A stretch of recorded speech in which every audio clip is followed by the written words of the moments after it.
Hello, y'all. Happy Veterans Day. My name is Daniel. I am the creator of Heart in a Fight. If you've been paying attention, Scarface made several posts this week talking about this partnership with Heart in a Fight, where we'll be doing weekly uploads on this channel.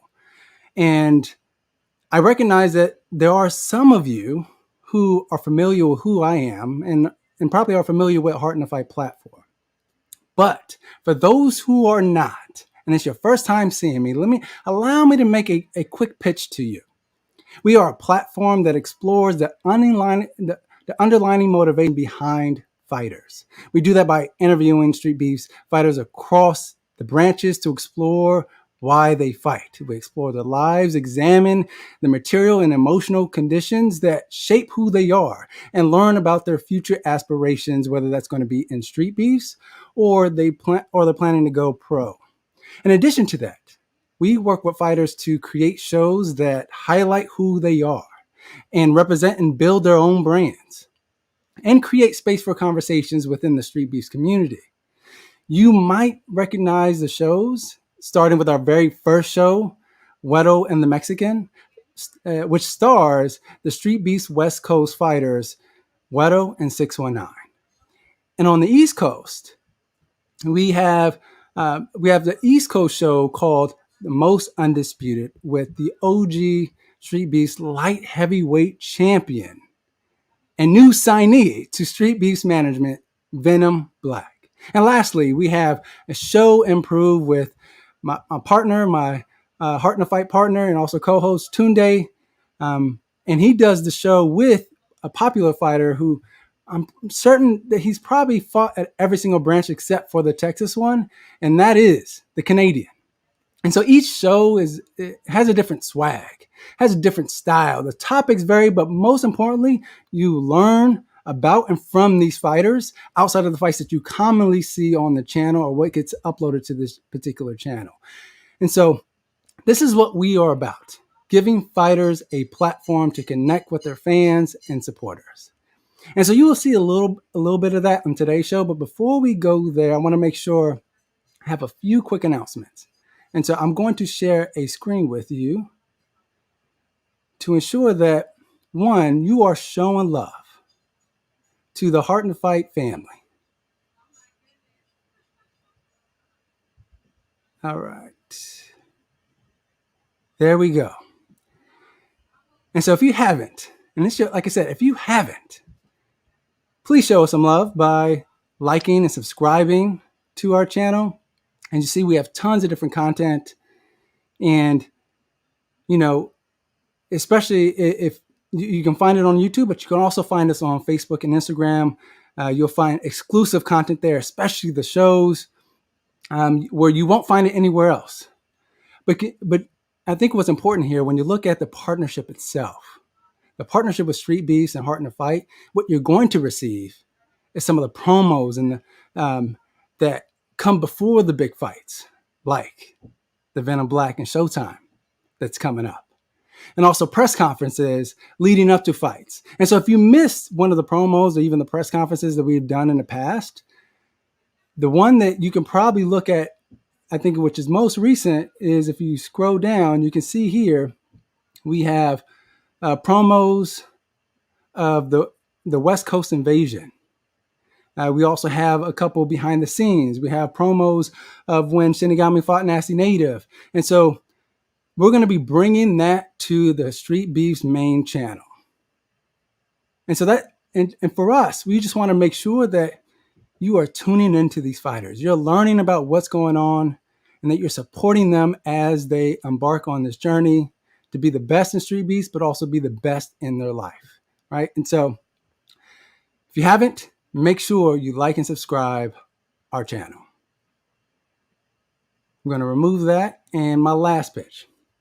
And so now on December 26th, which is the day after Christmas. So December 26th, the day after Christmas, we will be hosting our second annual end of the year award show where we'll be recognizing, there we go, where we will be recognizing the fighter of the year, KO of the year, submission of the year, fight of the year, and so forth. And so if you are a huge Street Beefs fan and supporter of Street Beefs fighters, you do not want to miss it. So make sure you mark your calendars and you join in on the fun. With that, we will begin the show.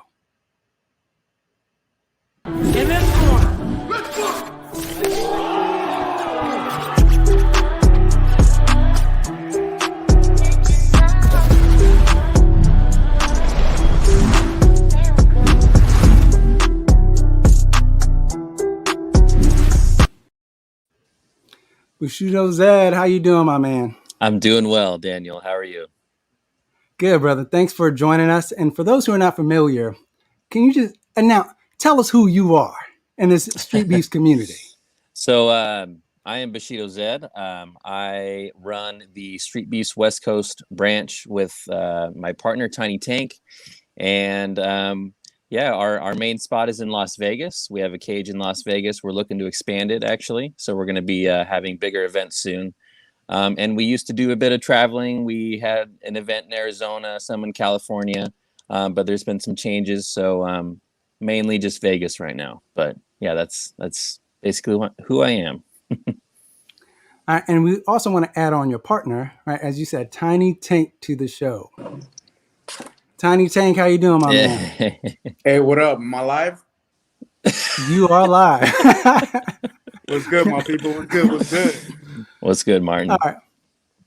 Hey, so I want to ask you. So you introduced these belts into the weight divisions, and so you made sure that every single champ had a belt, right? Which makes sense. I mean, the main branch did it. Yeah, Scrapyard do it, and then you all were able to do that. But then you created an additional belt. And so I'm curious, what was the genesis of this belt? And can you tell us what this new belt is about? I can let you know exactly how it happened, man. Honestly, we still didn't have all the belts for all the weight classes done. And the guy that created this Sandbox belt, as we actually named it, was going to help us just create an additional weight class belt for one of the champions.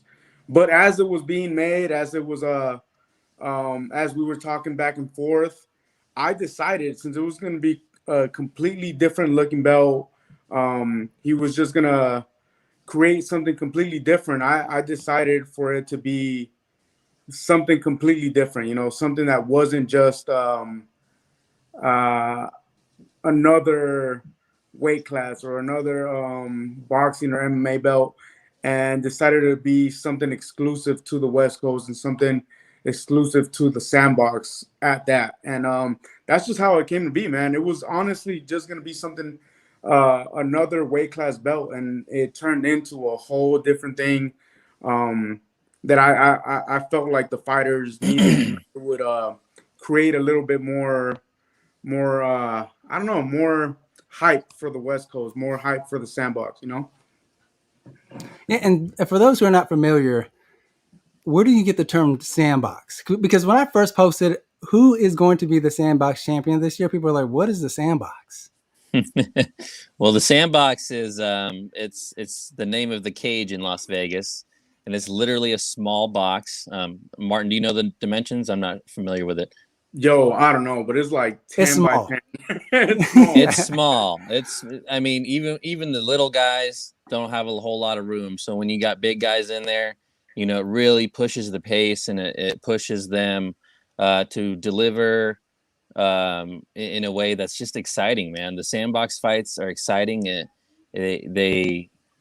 There's just no room to run, so you got to fight, and so it's so cool how the name came to be. Like it wasn't the Sandbox right off the bat. Once we made it, that's not what we had in mind. We didn't have in mind for it to be any different than any other cage, but right, it's what we had to work with. It's what we had with the space that we have here in the yard in Vegas, and it just became so like such a staple for the West Coast, and a lot of fighters just started calling it that without us at first, Yeah.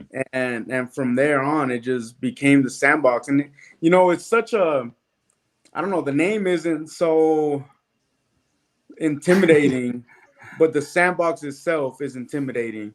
Like, yo, it's dope I as mean, hell. you could ask any fighter that's been in there, and they'll understand why it's named that. You know what I'm saying? There's obviously sand in there, but there's a lot of rocks. You know, if you've ever been to an event and I'm reffing in between rounds, I'm throwing rocks out of the cage because there's just so many rocks, and that's just part of the element, man. That's literally part of the fight. Is you're battling your opponent as well as the cage and the rocks in the sand, man. It's crazy. It's nuts. It brings you to a whole new level. And so when we're referring to the Sandbox Champion, I mean, what is it? Is it the person who's, because if y'all were paying attention to the last debate, right? This is part 2. So the first debate that we had a bunch of other West Coast fighters. So we had Free Smoke, Prince KT. I mean, we had a number of fighters on there. And they were debating whether it is them being dominant in this particular location, or is it a concept and idea of the sandbox, right? The sandbox mentality. And so what is it? I mean, do you want to make it specific, or just leave it open for interpretation? Daniel, you and I had a little bit of, we have a little bit of the same idea on in perspective of what the Sandbox Champ is, and I find it a lot more intriguing when it's open to interpretation like that, to where we can discuss. Yo, when I thought of the belt for the Sandbox Champ, like, I didn't have anybody specifically in mind, and I wanted it to be discussed more like this. I wanted it to be, a lot of people have different people in mind that they've seen fight in person in the sandbox, and they're like, oh man, like, that guy just threw down in the sandbox and he really owned it. He like took, dominated every inch of that cage, and really something there, and I don't know if I cut off right there. No, you're good. I think what's cool about the y'all still hear me? Yeah, we can hear you, Martin. It cut off a little bit for me. Yeah, we can hear you. Go ahead, Bushido. Yo. You were going to say. Oh. Y'all let me know. Well, now we lost him. Yeah, no, I can hear you. Good? Yeah. I can't hear you guys for real, like, at all. All right, and for those, so as you work out that tech, hold on. For those who are looking at these comments and you're wondering, well, how are these people commenting? And so the way this is set up, if you go to Heart in the Fight YouTube channel, you're able to comment on here. But if you're on the Streetbeefs channel, you're not going to be able to comment. We can see your comments, but we're not going to be allowed to bring them up to the screen. And so you have to be specifically on our channel, on our Heart in the Fight YouTube channel, in order, or even our Facebook, in order to comment. So that's the only way that we can do it. So if you have a comment and you want to say what's up to the fighters, because we're bringing on fighters, if you want to say what's up, definitely move over to this channel. But if you don't, if you just want to be in the audience, stay in the Streetbeefs, the main channel, and stay there, relax, kick back as we bring on fighters to really debate this issue. And so, guys, go sub to Heart in the Fight, please. Okay, thank you. It's worth it. Brother. It's worth it. Thank you, brother. Appreciate it. So let's bring Tiny Tank back on. Can you hear us? For sure. I'm just playing. Yeah, you got me. I was like, oh, what? He's done that before, dude. That's why I was staring at him. I was like, oh, no. I got you. I can hear y'all now. Yeah. All right. And so you were finishing your thought? Right? Yeah, Sandbox Champ. So for me, it's cool. In my mind, it's a little more like it's almost like a pound for pound belt, because there's no weight class, right? Every other champion is a champ of their weight class. So it's limited no matter how you look at it. When you bring in a sandbox belt, well, now we don't have weight classes. Now we got to look at other categories, which are, up for debate. And everyone has a strong opinion. And honestly, in the last debate, everyone had a very valid opinion. You know what I'm saying? And it's cool to see all these fighters and what makes what they think will be the Sandbox champ. So that's why I like it. It's open and it gets people stirring up. So I love it. No, as soon as you're introduced to the belt, I just want to give a shout out real quick. Thank you, So Gang Skits. Appreciate the sub. And for anyone else jumping on here, please sub away. We really appreciate it. Thanks, KT, for jumping in. KT. Everyone knows I'm going to win every award this year. Hey, but he is, right? For someone who I'm doing the background and we have a bunch of judges, I mean, we'll explain a little bit around the awards show at a later time, but I just want to say KT is in the running. So he's not lying here. Not for every category, but he is in the running. And so I just wanted to say that. But yes, when you first introduced the belt, man, it was like immediate debate. And so people had different ideas. They were like, it's someone who fights at the location, who's been dominant, and so they were pitching all these different ideas. And so what I did from our last debate, right, they named a number of fighters. And so I just put it on our YouTube, on our Heart and Fight YouTube. I put a poll out there and said, okay, well, here are the fighters that they named in the last debate. Who do you think is the Sandbox champion? And so what I'm going to do is I'm going to bring on all the fighters who are in the back room right now. And I'm going to read out the results, and then we will have a discussion around it. All right. So if you can, Tunde, can you bring in, we have probably the most popular fighter, their Street Beefs history. Not Street Beefs history, but Street Beefs West Coast history. Shinigami. Let's go. I'm just a guy from the middle of nowhere. What are you talking about? Let's go. Let's go. Exactly. Not gonna lie though, I had some dude walking around my neighborhood doing like home repair estimates, and he saw me outside. He's like, "Hey, you should have got me." And he was like 3,000 pounds. Dude. I had my headband on. I'm like, "Yeah, I was just out there slumming it, dude, just getting some sun." You should have just hit him in the head. and then I also want to bring in one of the light heavyweight top contenders in Hitman. Let's go. Hitman, how you doing, my man? What up, boys? What's up, fellas? Let's go. What's going on? What's up, bro? Chilling. I know you got a fight coming up. Yes, how you sir. feel about the fight coming up? I feel good. I have to get my sparring in, so the confidence comes with that. So it's gonna be a good one.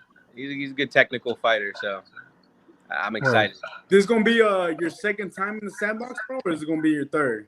This will be my second time in the Sandbox, but I was in the first two at Ojai when you guys were doing it. Yeah. Right, that's right. Yep. Shout out, Rachel. What up, Free Smoke? And so I'm gonna read the poll results. And so I put on a survey just so that you know. Let me see if it shows up. No, you can't see it. And so I'm just gonna read it. And so it says, and so I asked who should be crowned the Streetbeefs West Coast Sandbox champion.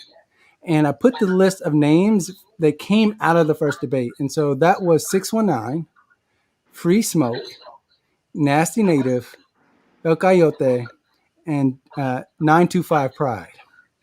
And so at number one, coming at number one, y'all want to guess? Coyote. 619. I'll say El Coyote. Yeah. We're just gonna name everybody you just said. I'm gonna say El Coyote. Yes, at 41%, he came up top. Heavy vote. Wow. And yes, and there's a tie for second. 619 Okay. and Nasty Native. Yeah. And third by and the third person is Free Smoke. Okay. 14%, and then the last was 925 Pride. And so I'm going to ask you, do you think they got it right? Do you think the polls are right? Do you think that those are the prominent figures that we all should be considering for this belt, or are there others? Did they overlook any other fighters that are in the branch? In my opinion, I think it's a lot wider than that. You know? I feel like we got, so many of the Sin City strikers, first of all, have been in the Sandbox every time, man. And to me, it's not only like the specific fights, that they've been in. It's just that they step up every time. Every time that we need somebody to step up for a fight, Sandbox, Mustache fills in. Every time that we need somebody to go in, Battle Born is right there. Say so KO, man, is always out here. Crap, he wasn't going to fight, and he stepped up. So that's just a whole other element, whole other thing. Availability and just how often they're just willing to put down, even if they don't have a fight schedule, even if they didn't sign up for an event. And they fill in a lot of spots, which I think I think that should be considered a pro. Yeah, I agree. Yeah, Yeah, go ahead. I'll go ahead. Honestly, if you just go on that list, man, any one of those fighters, you could easily make a case for them and say they deserve it. They really deserve it. You know what I'm saying? So you almost have to look at a wider picture and more things and more, of not just inside the cage, but maybe outside the cage as well. How do they carry themselves? Do they promote the sandbox? Do they carry the sandbox with them, as they walk around? When you look at them, you think of the sandbox. In my brain, that's what I'm looking for. You know what I'm saying? Like, if there's some other pop that was West Coast and we needed one person to represent us, who's that going to be? You know what I'm saying? Like, who is our champ? Who's the West Coast champ of all of us? And so that's where my brain goes. But that's just me. Hitman, what do you think?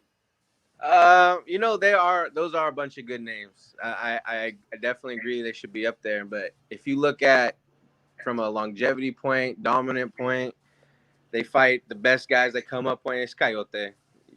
He went and fought one of the Wolverines. No freaking slouch. That dude can hurt somebody if he really wanted to. You know what I mean? And yeah, he went in there and he put on a performance. You know what I mean? And I don't know. I might be a little biased just because he's from my neck of the woods, but I mean the proof's in the pudding. I mean the man's doing everything out there and then some. So, but everyone else out there has put up some banger fights. They put up some, 925 Pride is only 20 years old and look what he's doing. You know what I mean?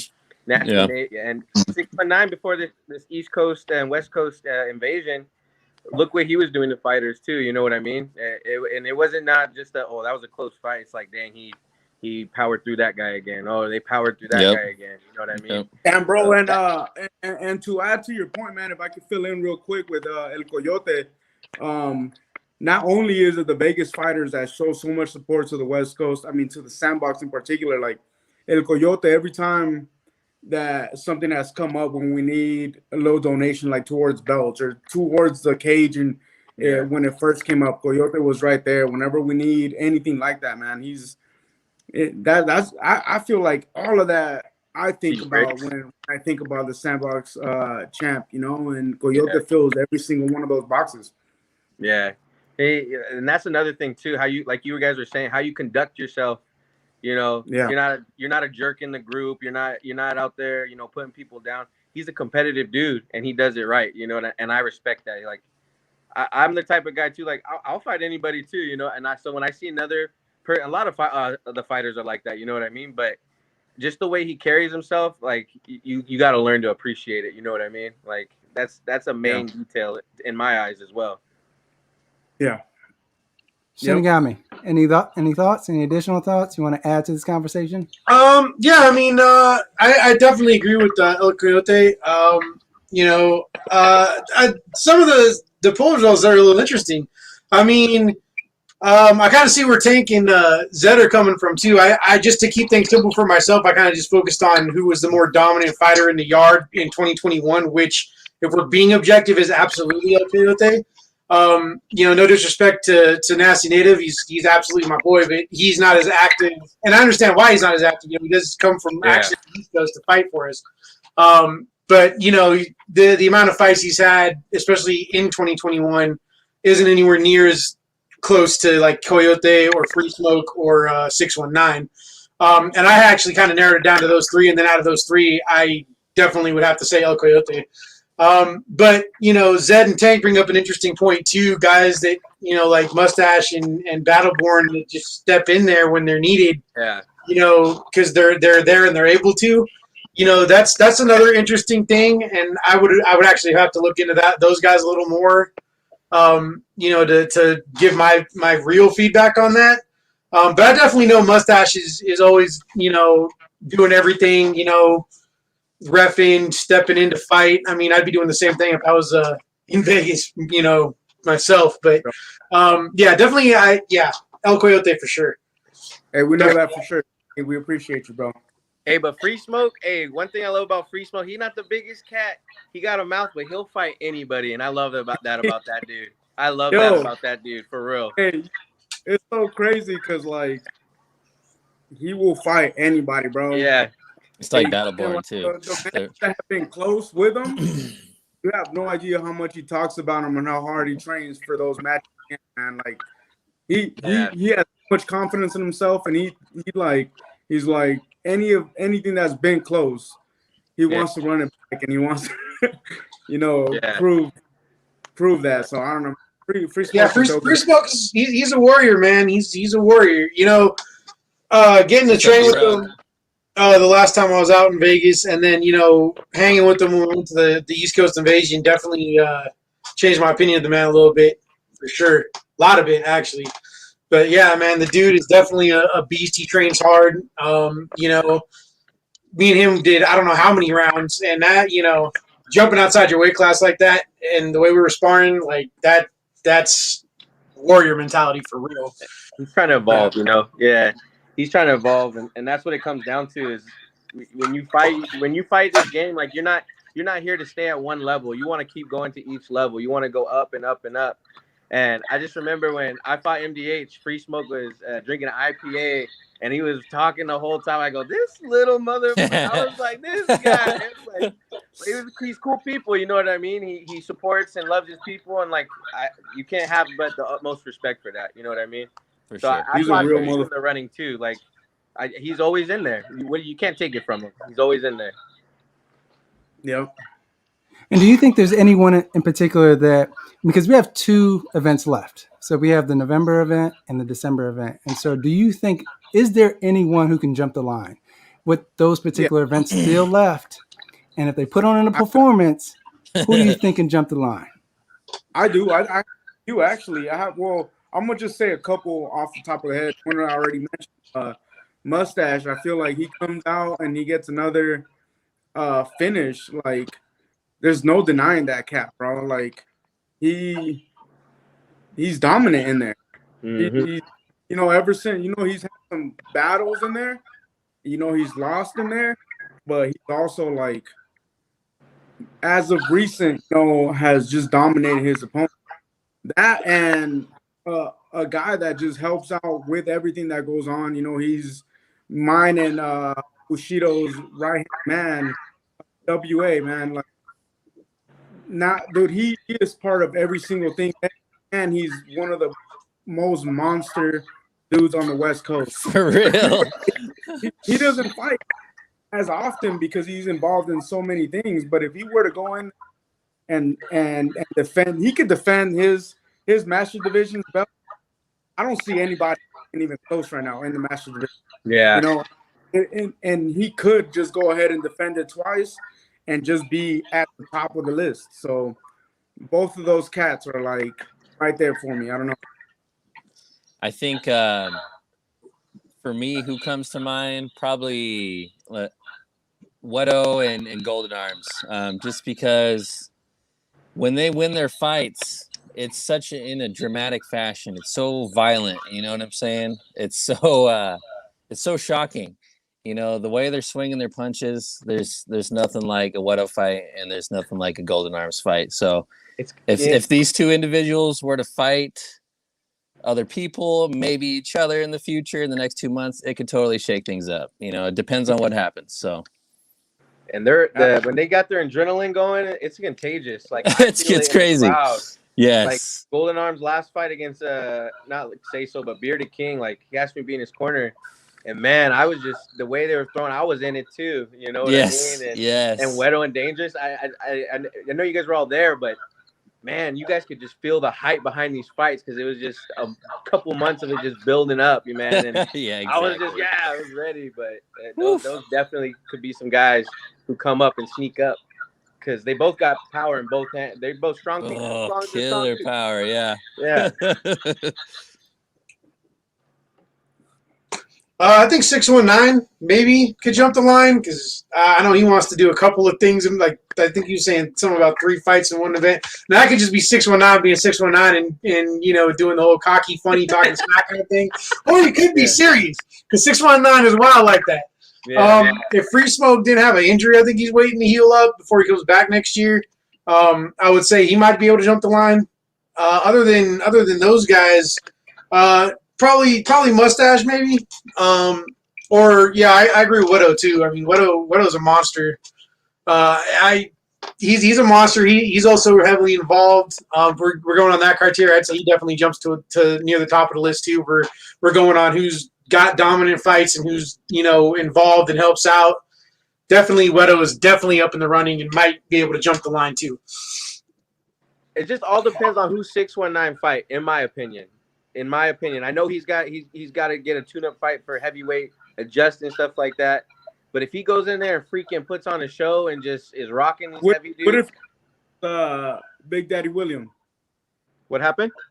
What if you rematches Big Daddy William? Well, that's a banger too. That was wild. I think 619 should go down in weight. He's already 205, already cut up and lean. Yeah. You know what I mean? That's the fight to make. I mean, Big Daddy Williams, he's evolved too in the last year and a half. He's a little bigger. He was kind of thin when he fought at the first event, He's gained some weight. Yeah, he looks good. He looked good, and his punches felt good too. I'd like to see that one run back too. Tank's right. And so let me ask this: so if 619, because there's a couple people who are making the claim that they're going to fight more than once in the next event. Right, so you had Nasty Native who said he's willing to fight twice or even 3 times, and so is 619 saying the exact same thing. And so does that change the dynamics? How many times they fight in a day? Does that change your perception of the most dominant? Okay, man, anybody who fights twice, it blows my mind. It really does. Even if the first one's a short one, man, like you have to mentally and physically prepare to fight, and it's exhausting before and after, And so for anyone to just be able to just let me get another one, that blows my mind. And yeah, you get a bunch of points for that if you ever do that. Let me work my way up to that because they wild.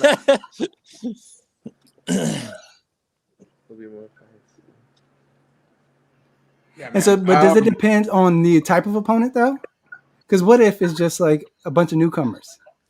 Well, and that's the thing is like when people fight twice, it really has to make sense. Like it really has to be like, is it going to be a challenge? Are they going to be okay? Are they both, health safety wise? So if it's just 2 newcomers, I don't really see that happening. It doesn't really prove a point. It doesn't add to someone's, sandbox legacy. But yeah, if it's competitive and they're fine, then I don't see why someone can't fight twice. Yeah, fighting twice talking about is another animal, but I mean, I was even going to try to do that.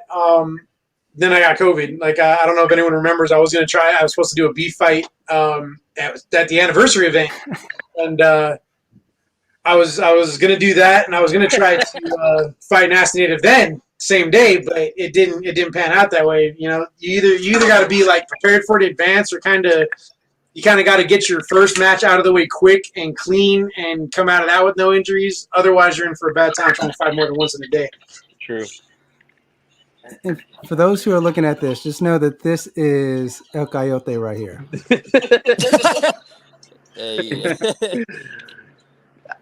I knew it was going to come at least once. I mean, does it count as 6 hillbillies though when you beat the guy that beat 5 hillbillies in one night? That's some Highlander stuff. Do you absorb the power or not? I mean, I don't know how it works. No disrespect to my boy Wolverine, though.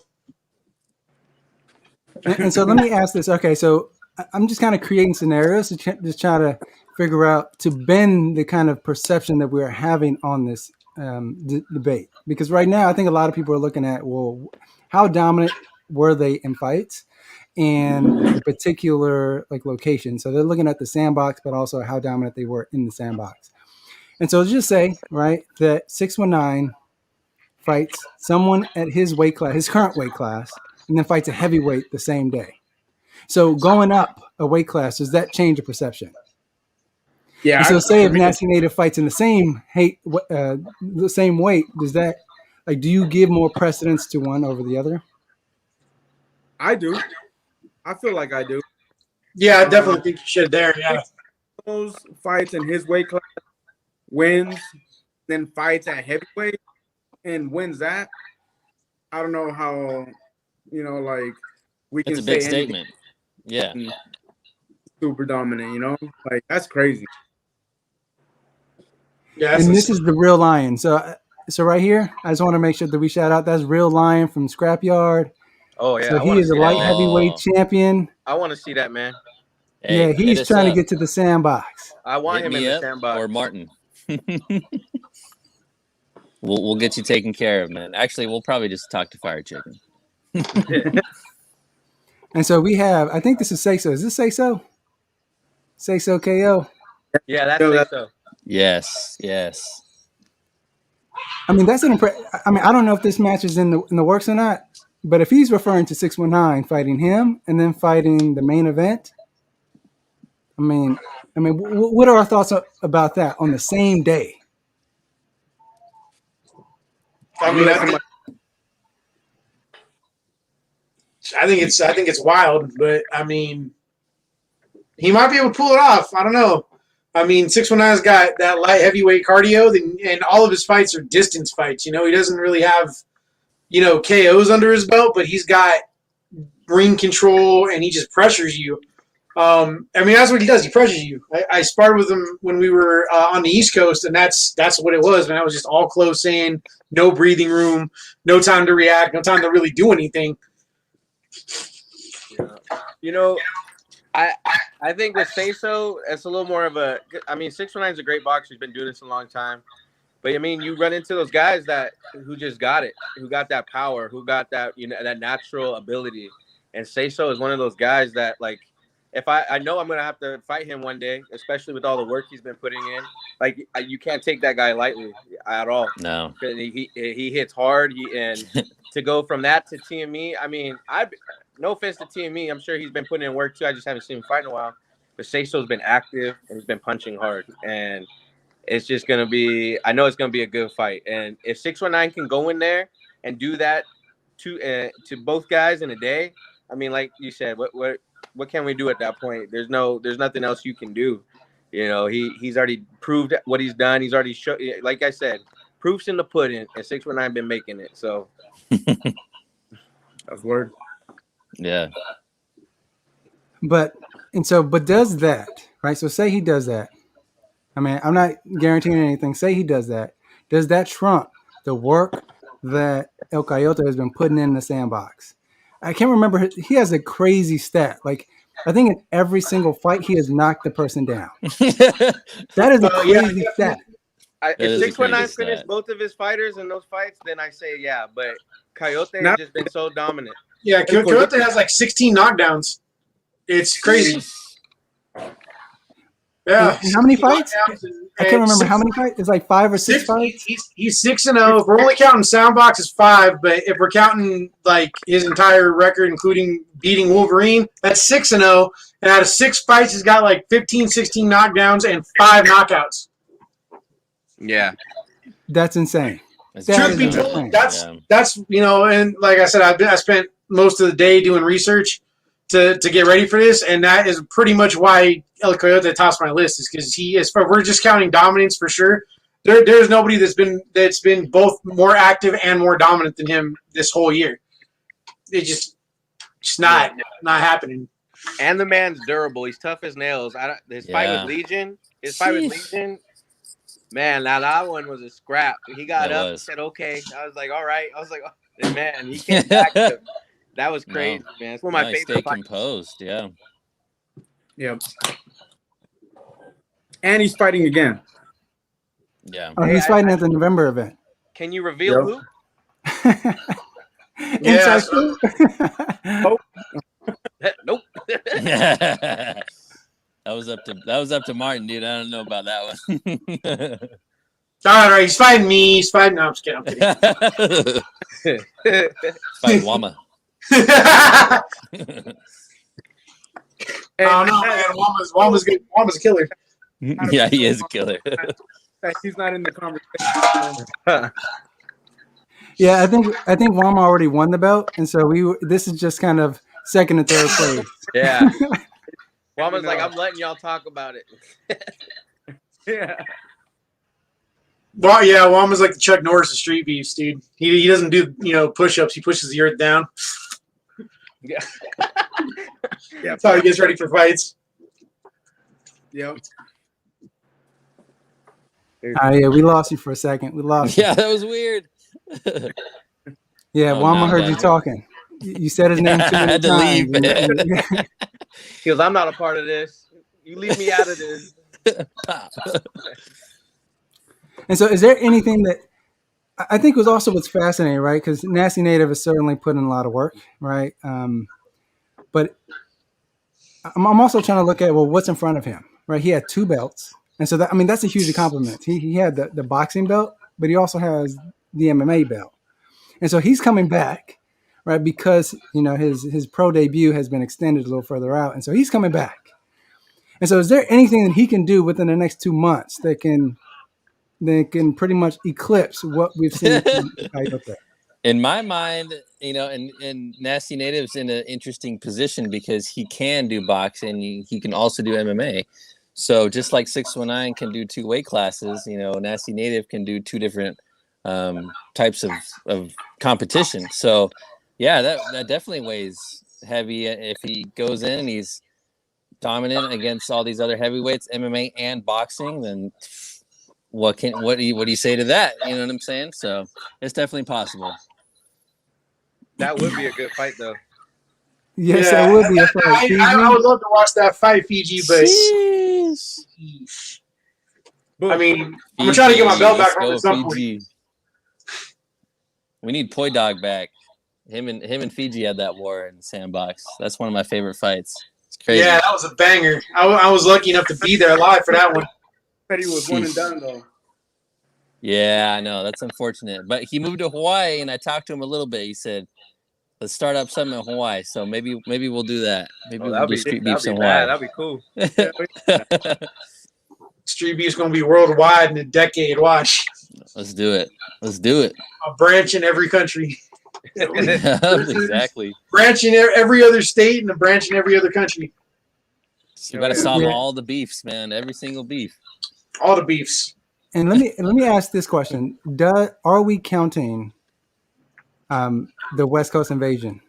Are we taking any of that into consideration? Oh, I thought that was off the top. I thought you were just gonna take that into consideration just because.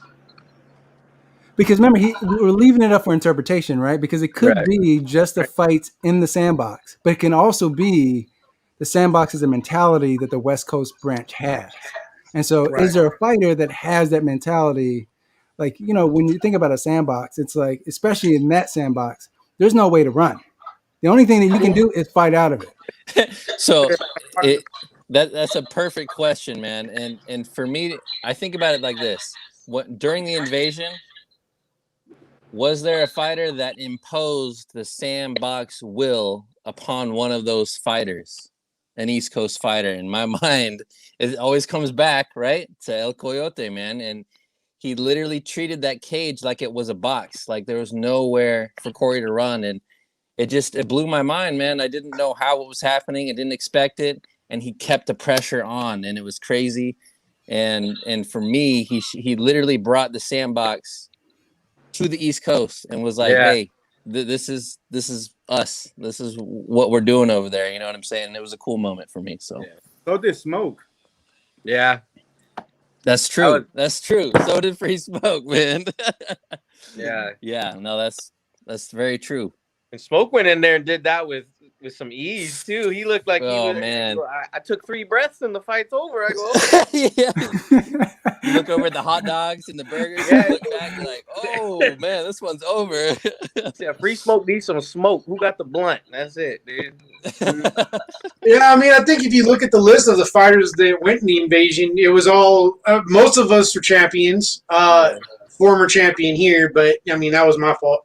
And then everybody who wasn't a champion, with the exception of J-Dub, who was making her debut, was a contender or close to being a contender.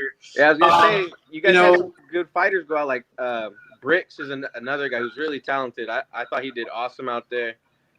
He put his punches together well. Like Shinny said, you guys brought out some real contenders out there, man. And like I know a lot of us on the West Coast were like wanted to go, but we were proud like just to see y'all over there. You know what I mean? Like it was an awesome feeling, you know? For sure, man. Hey, round 2, we're gonna keep doing this thing. We're gonna get all of our fighters over there. We're gonna keep doing it. You know what I'm saying? So. Yeah, and that was another thing too. Like, Coyote, Free Smoke, Walk, 925. Those guys all got impressive wins over there too. I mean, that's definitely was something I was thinking about too, especially with Free Smoke when I was putting him in that top 3. Was how fast he won that fight with that knee against Viking, and that was nuts. That was nuts. Cracked his ribs, dude. Yeah, fractured. That's a very dominant performance, man, and you can't overlook it. You really can't. Can't overlook it. But I mean, we all keep coming back to El Coyote, though. I mean, that dude, everything he's done has just been on another level of dominance. Yeah, I'm sticking with Coyote just from everything. Like I said, unless there's a big upset or someone who crosses that line in this next event, I mean, you just gotta go. You gotta go with Coyote, or you know what I mean. In my opinion, at least, Yeah, it's gonna be good. Hey, before I hop off because my phone is dying, I gotta go charge it for a bit. What if a newcomer, like somebody that just commented right now, Island Strong, comes back, fights Wama, has a dominant performance, and then fights again in December? Are they available? Or are they open to being considered, or what y'all think? I think so. I think you should have those late round comers who pull off a great victory or whatever they do. You know what I mean? Like, why not add them to the running? I mean, they proved themselves. They showed themselves. You know what I mean? Like, yeah, it's all there.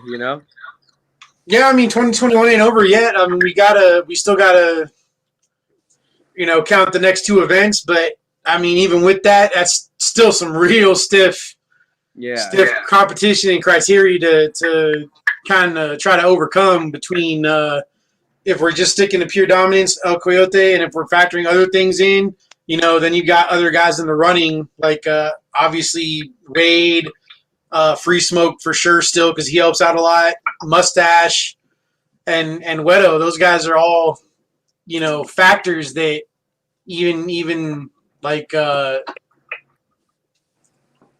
anyone would have to, Obama or anyone else would have to do something really, really amazing to really kind of overcome those hurdles.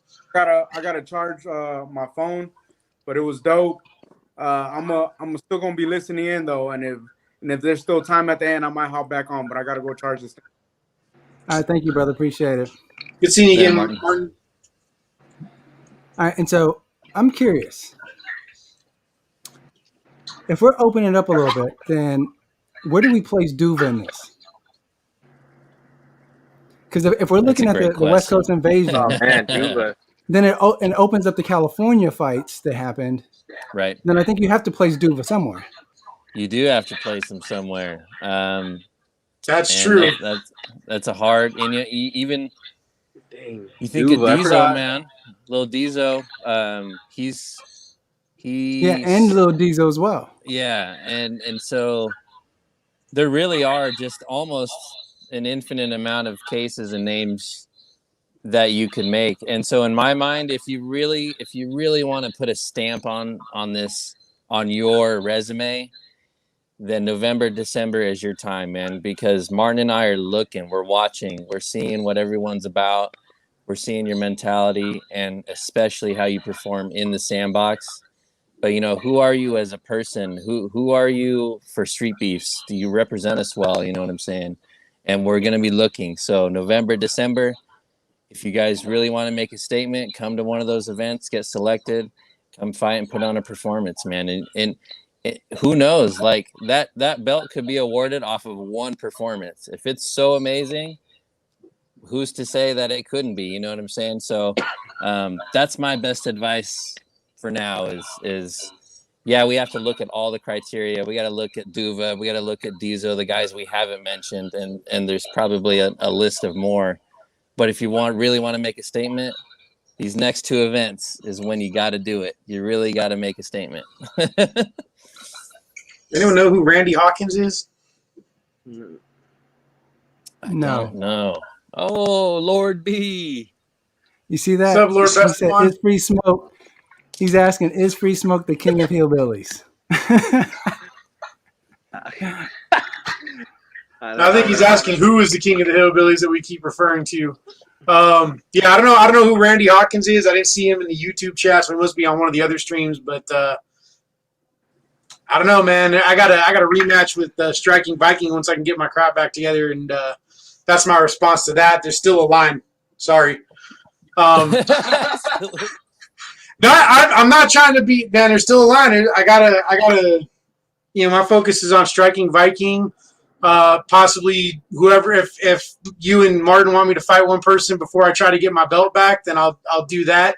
And then I got to try to get my belt back. That's my next 2 to 3 fight focus right now. So, Randy Hawkins wants a shot at. It's gonna have to probably be out of those 3 fights, 2 to 3 fights. Randy Hawkins. Back to the topic. Or something, man. Yeah, back to the topic. I'm sorry. As soon as they put the comment up, I had to respond because I know Randy Hawkins is supposed to be watching. So, yeah, I mean, I kind of agree with Zed too. There's still that little chance, but again, that's pretty much it. You either do something amazing or it's really El Coyote, really. And so let me. I see there's some conversation going on in the comments, and so I just want to give some context because I hear people asking questions. What's going on with this hillbilly? So here's the thing. Oh, let me hear it. And so what happened was, right? So Wolverine was fighting El Coyote. So to the lead up, there was a press conference, and so in the press conference, El Coyote came in hot. He said, "Who did you beat?" And he said, "You beat a bunch of." What did he say? You beat 5 hillbillies, or because I think Wolverine was saying that he beat a bunch of guys in one night, right, for the Tough Man tournaments. And so his counter to that, El Coyote's counter to that was, "You beat a bunch of hillbillies. I'm different." Oh, and so no, that's what it was. So you beat 5 drunk hillbillies in one night. I'm different. That's what it was. Drunk hillbilly. Yes, and so. That joke kind of spurred from that moment. And so when El Coyote beat Wolverine, I mean, as he said, he stands by it. He says he is the king of the hillbillies. And so when you hear that, just know that it's just El Coyote being funny, but also playing with that moment in the press conference. Coyote, sure. Coyote, wow, that's funny as hell. He's super wild. Yeah, and Tank said Wolverine is certainly a top fighter in Street Beefs, hands down. He is certainly a legend in Street Beefs. And so I think that's what made the moment so much bigger because El Coyote, like I said, I had a conversation with El Coyote before this, right? And so as we were kind of setting up the fight, I said, I asked him how much experience he had. He said, I had some experience in the past. And I know that we had to set up Wolverine with someone who had experience, who can be kind of his equal. And so we weren't sure. We knew that, El Coyote was our best option, but, El Coyote showed up. He was not playing around, and he made a statement. And so as you saw in the behind the scenes, if you haven't seen the behind the scenes, go to the Heart in the Fight Facebook group. You will see on our Facebook page, you will see the behind the scenes between their fight. El Coyote looks into the camera after the fight and he says, "I told you." Right? And so dope. Yeah, what makes that win impressive, too, when you think about it, is the fact that Wolverine trains a lot of the OG guys, like a lot of the big-name OG guys. I mean, Iraqi Assassin, Lord Besteban, all those guys were training over at Neutral Corner, forever. And he works with a lot of the guys that are on the Wall of Fame, and Coyote just went in there and beat him. And he did it, as we've all pointed out, dominant fashion. So that's huge. Yeah, it is. Yeah, that's big. That's a little more than huge. That's larger than life kind of stuff. yeah. Because that's the first thing you think about when you see the Street Beef stuff. I think of Wolverine, the OG stuff. You know what I mean? Like, for sure. Come on. When I first heard that fight was gonna happen, I was hyped as heck. Like, come on, there's two big names right there. Yeah. But kind of got to look at it like Fist of Fury, right? When Bruce Lee goes into the dojo and is like, I want to fight the head guy, and then just whoops everybody else. It's kind of almost what Coyote did. He kind of whipped everybody else by transitive property by beating Wolverine. It's wild. No, I mean, it catapulted his popularity for certain, right? Because we went out to the West Coast Invasion on the strength of 619's kind of momentum. So we started off with 619 and Venom Black, and then it was Wedo and Bad News, and then it kind of snowballed into all these other fights. Shinigami versus Striking Viking, and then it was like, oh, we had a huge card, we had a bunch of fighters coming out. But then when we left, it seemed like we had a new king of the West Coast branch. So 619 was kind of occupying that, like, I'm not only the Joker, but I'm the king. Yeah. And then El Coyote came back as the king. Yeah, El Coyote came in like a dark horse and just stole the thunder, bro. Yeah, and so it makes it hard. So when you have these debates now, it makes it hard not to really reflect on El Coyote's body of work, right? Because it kind of went under the radar for a while. Yeah. Until that happened, and we're like, oh, we were reminded how dominant he was the entire year. Yeah. Yeah, no, for sure. And the story could be different right now, if say 619 had a different performance against Venom Black, that changes things, and that goes with other performances that day as well. So it really just, it's all up in the air no matter which way you look at it. You know what I'm saying? It's crazy. Yeah, this is El Coyote.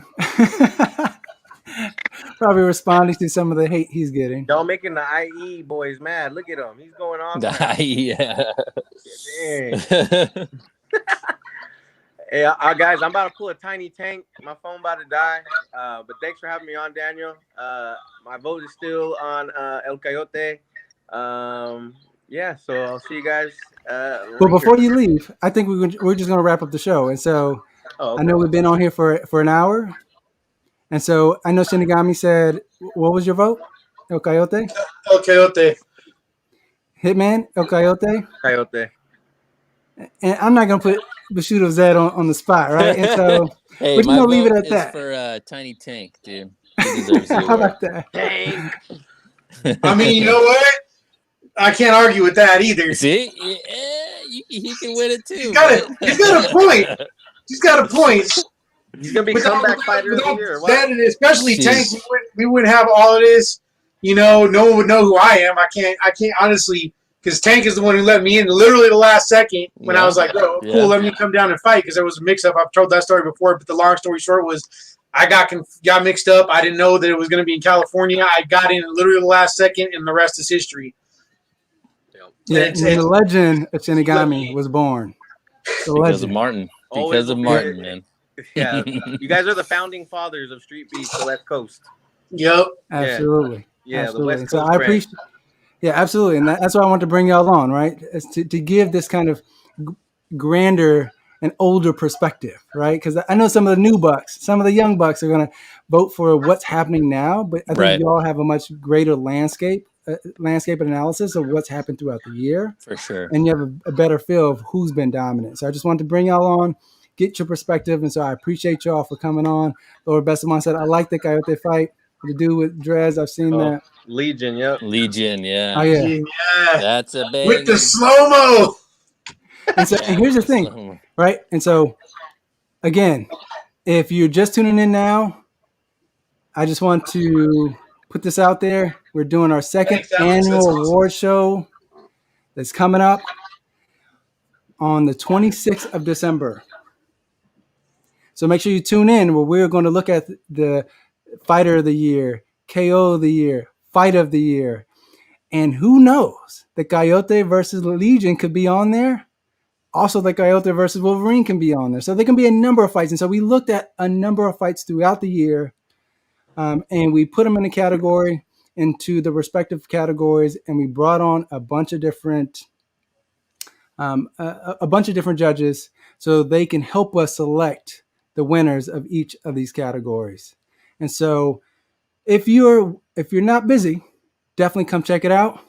It will be on the Streetbeefs channel, but also on our channel as well. And so that you will learn who got identified as those kings of and queens, potentially queens of those particular categories, because we also have female fighters here. And so we also want to consider them as well. So as always, we always appreciate everyone who tunes in to Heart in the Fight. If you haven't, please like and subscribe to the channel. Like Streetbeefs channel, Lord Bestovan's channel. We also have the GoPro channel. We have the Demon Boys channel. And the Streetbeefs channel, the Streetbeefs Westcoast channel. So certainly show some love that way. And I appreciate your time. Until the next time we see y'all, like again, we're going to be uploading and going live weekly on a weekly basis with a number of different shows. And so this was just our first time coming on the channel, just to give you an idea of the conversations that are happening in the Streetbeefs Westcoast branch. All right, we're trying to determine who is the Sandbox champion. And if you can engage in a dialogue, engage in the conversation, you can go to the Streetbeefs Westcoast Facebook group and you can give your 2 cents. And this dialogue and this debate will continue until we announce who wins the actual title, the belt. And so till the next time, I appreciate y'all. As always, make sure you double down and dig deep on your own commitments to your life. Appreciate it, y'all. Talk to y'all soon.